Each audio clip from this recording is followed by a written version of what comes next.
Hi, everyone, and welcome to the first episode in my new true crime series that I'm doing on my channel. Um, I know a lot of you are interested in true crime. I think it's pretty interesting sometimes too. So I thought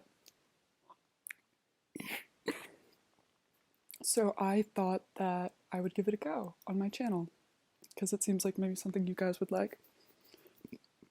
So this is episode 1. And today we're going to talk about the Death of Conrad Roy. Now, a lot of you probably are familiar with this case. It's the one where the girl made her boyfriend kill himself via text. Kind of interesting, kind of relevant to today's climate. The lighting's going to be a little inconsistent because the TV is on and turned on super low, just in case I get scared. So yeah, that'll be changing. Just excuse that. But okay, I think that's enough of an intro. Let's get into it. And I also wanted to give a disclaimer that it's kind of late, and when I read late at night, sometimes my lazy eye starts to act up, so just try to ignore that if you can. Conrad Henry Roy III was born September 12, 1995, and died on July 13th, 2014. He was an American man who died by suicide at the age of 18. His girlfriend, then 17-year-old Michelle Carter, was accused of encouraging him via text messages, even after telling him to seek help. The case was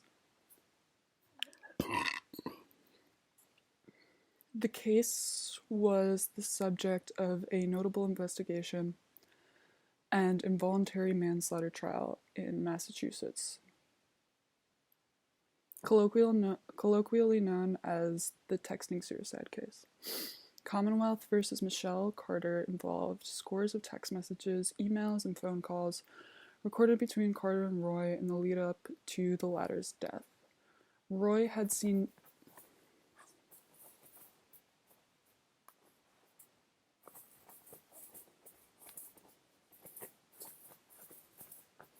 Jesse, stop.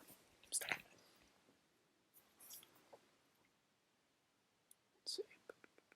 Roy had seen numerous mental health. Roy had seen.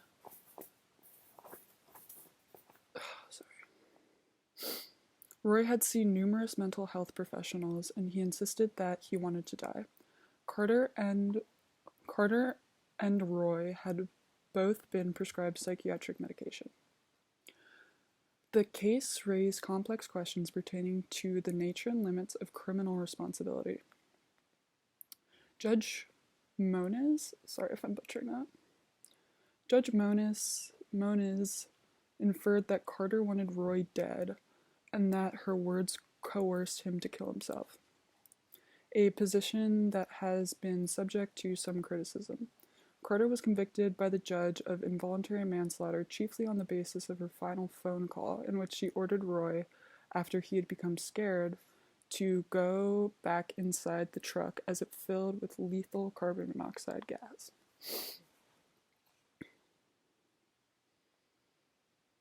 Roy was born in 1995 in Mattapoisett, Massachusetts. He was sometimes socially anxious, attending school and going into the classroom. For several years, he worked with his father, grandfather, and uncle in his family's marine salvage business. I'm not going to say the name of it. You gotta pay me for that. In the New England area. In the spring of 2014, he earned his captain's license from the Northeast Maritime Institute by completing 3 months of night classes. In June 2014, he graduated on the honor roll, highest grades, from Old Rochester Regional High School in Mattapoisett. He was an all-around high school athlete who played baseball, road crew, and ran track. He graduated with a 3.88 GPA and was accepted to Fitchburg State University, pardon-moi, to study business. But at that point decided not to go. Carter was born on August 11th, 1996 in Massachusetts to Gail and David Carter. She went to King Philip Regional High School, Wrentham. She had developed an eating disorder from the age of 8 or 9, may have injured herself by cutting, was on prescription psychiatric medication from the age of 14, and attended counseling at McLean Hospital in Belmont. Carter and Conrad Roy met in Florida. Sorry, my leg fell asleep. Carter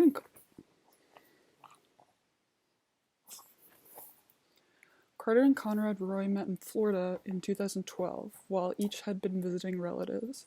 After this initial encounter, they saw each other in person again only a handful of times over the course of 2 years, despite having lived only about 35 miles, 56 kilometers, away from each other in the Boston suburbs. Instead, they mostly exchanged text messages and emails. According to court documents, Roy had allegedly been physically hit by his father and verbally abused by his grandfather, and tried to kill himself in October 2012 while despondent after his parents had divorced. After learning that he was planning to kill himself, Carter repeatedly discouraged him from attempting suicide in 2012 and 2014 and encouraged him to, quote, get professional help. However, her attitude changed in July 2014, when she started thinking that it would be, quote, a good thing to help him die. In June, Roy had texted Carter suggesting they act like Romeo and Juliet, checking that she understood they had each killed themselves. Roy struggled with social anxiety and depression, for which he had seen several therapists and counselors, including a cognitive behavioral therapist, in the weeks prior to his death. He had been hospitalized for an acetaminophen overdose at the age of 17. He was talking to a girl he had met in a group, and she called the police. He had been taking Celexa for some time. In the United States, citalopram, sorry if I'm butchering that, carries a boxed warning stating it might increase. Sorry, I had to correct my back. It might increase suicidal thinking and behavior in those under age 24. In 2016, the judge had refused the defense's request for funds to hire an expert on Celexa, describing it as speculative. Videos that Roy made himself talking to a camera formed an important part of the case. On Sunday, July 13th, 2014, following digital exchanges with Carter while interacting with his family, Roy died by suicide by poisoning himself with carbon monoxide fumes in his truck in a Kmart parking lot in Fairhaven, Massachusetts. Roy's funeral was held on Saturday, July 19th, 2014 at St. Anthony's Church in Mattapoisett. The Captain Conrad H. Roy III Scholarship Fund at the Northeast Maritime Institute in Fairhaven, Massachusetts was established in his memory.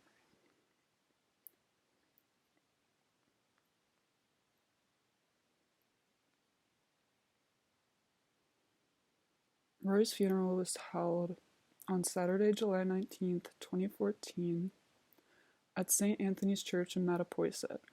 The Captain Conrad H. Roy III Scholarship Fund at the Northeast Maritime Institute in Fairhaven, Massachusetts was established in his memory. Michelle Carter was indicted on February 4th, 2015. Jesus. And arraigned. I think I butchered that. The following day in New Bedford Juvenile Court in Taunton, Massachusetts, on charges of involuntary manslaughter. The grand jury found enough to charge her with wantonly and recklessly assisting the suicide. She was 17 at the time, and the court indicted her as a youthful offender rather than a juvenile, meaning she could be sentenced as an adult. In June 2015, the district court denied a defense motion to remove the Bristol County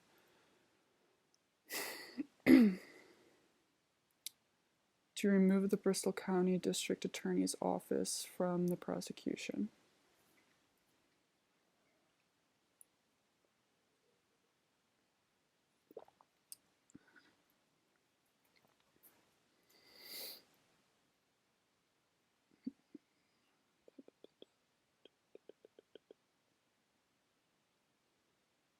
Jesus Christ.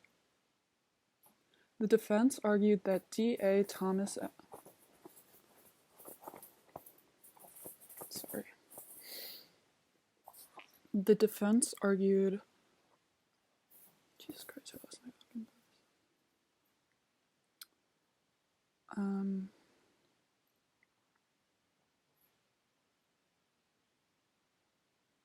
Right, sorry. The defense argued that D.A. Thomas M. Quinn III should be removed because he is first cousin to Roy's grandmother, Janice Roy, and therefore Conrad's first cousin twice removed.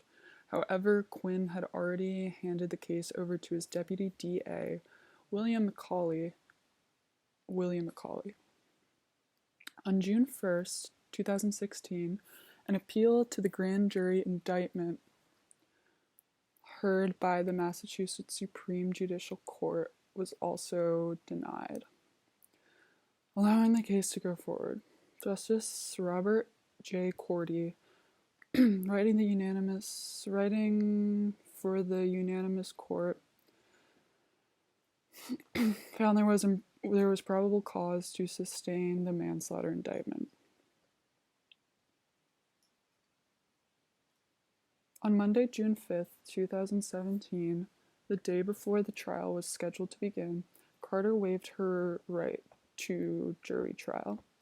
Therefore, the case was heard by Judge Lawrence Moniz in the Bristol County Juvenile Court of Massachusetts in Taunton.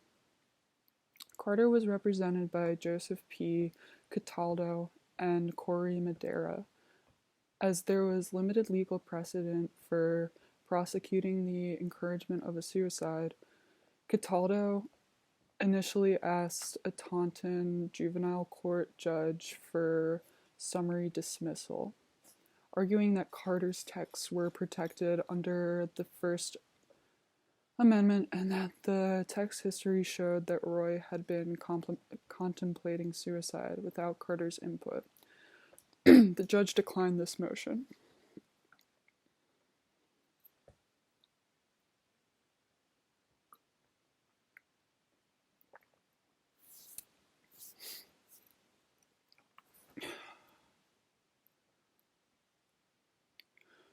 On June 16th, 2017, Judge Lawrence Moniz of the Bristol County Juvenile Court of Massachusetts in Taunton found Carter guilty of involuntary manslaughter. He stated prior to his ruling that it was Carter's phone calls with Roy when he was in his truck gassing himself, as described by Carter's text to friends, rather than the preceding text messages that caused him to go through with killing himself. Judge Moniz found that Roy had broken the, quote, chain of self-causation towards his suicide when he exited the truck, and that it was Carter's wanton and reckless encouragement to then return to the truck that caused his death. After the verdict, Roy's father stated publicly that the family were pleased with the verdict, but that they wanted privacy and time to process the events they have experienced. Lynn Roy appeared on the CBS 48 Hours show, saying she didn't believe Carter had a conscience and knew exactly what she was doing. Carter remained free on bail pending her sentencing. On August 3, 2017, Judge Lawrence Muniz sentenced Carter to serve a 2.5-year term with 15 months to be served in the Bristol County House of Corrections. The rest of the balance suspended and 5 years of probation to be served.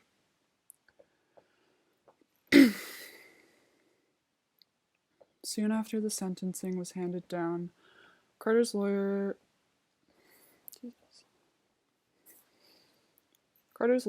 asked Judge Moniz to issue a stay of the sentence until all of Carter's Massachusetts court appeals options are exhausted. Judge Moniz granted this stay with conditions that Carter stay away from the Roy family. On February 6, 2019, the Massachusetts Supreme Judicial Court ruled that Carter acted with criminal intent and that she encouraged Roy into suicide. So her involuntary manslaughter conviction was ordered to stand, and that Carter's 15-month prison sentence would be enforced in the near future. The rest of the 2.5-year sentence was suspended, followed by 5 years of probation. Under order from a Massachusetts judge, Carter began serving her 15-month sentence on February 9th.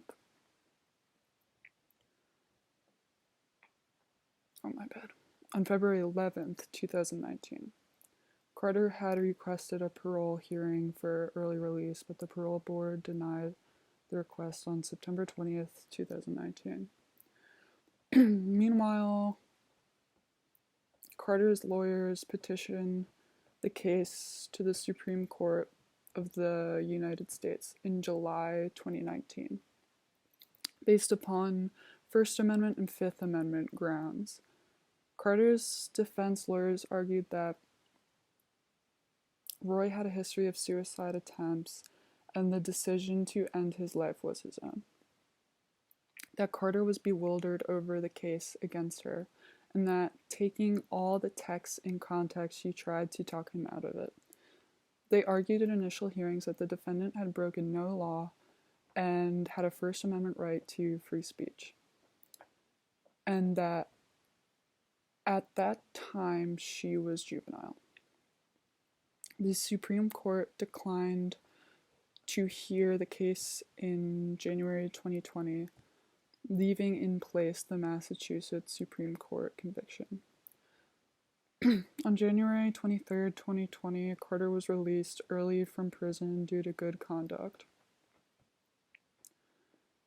The case was expected by some to set a legal precedent regarding, as Ray Sanchez and Natasha Lance of CNN put it, whether it's a crime to tell someone to commit suicide. Sanchez and Lance also stated that the ruling may spur lawmakers to codify the behavior highlighted in the case as criminal. The judge had noted that Carter had willed Roy's death and that she did not order him out of the truck and that her actions put him in that toxic environment, which constituted reckless conduct, and that the conduct caused the death of Mr. Roy. While U.S. law does not allow the lower court decision to bind the other courts, legal professionals believe it could have a social effect by raising other courts' attention to new digital methods of committing crimes. The case also attempts to redefine the social spectrum in which attitudes and behaviors would qualify as criminal that were not considered criminal before. Alright, so that's the case of Conrad Roy. Let me know below what case you would like me to do next, and honestly, comment your thoughts on this one. Do you think she deserved to go to jail? I won't give my opinion. I want to hear you guys first. Um, but thanks for watching, and I'll see you again soon.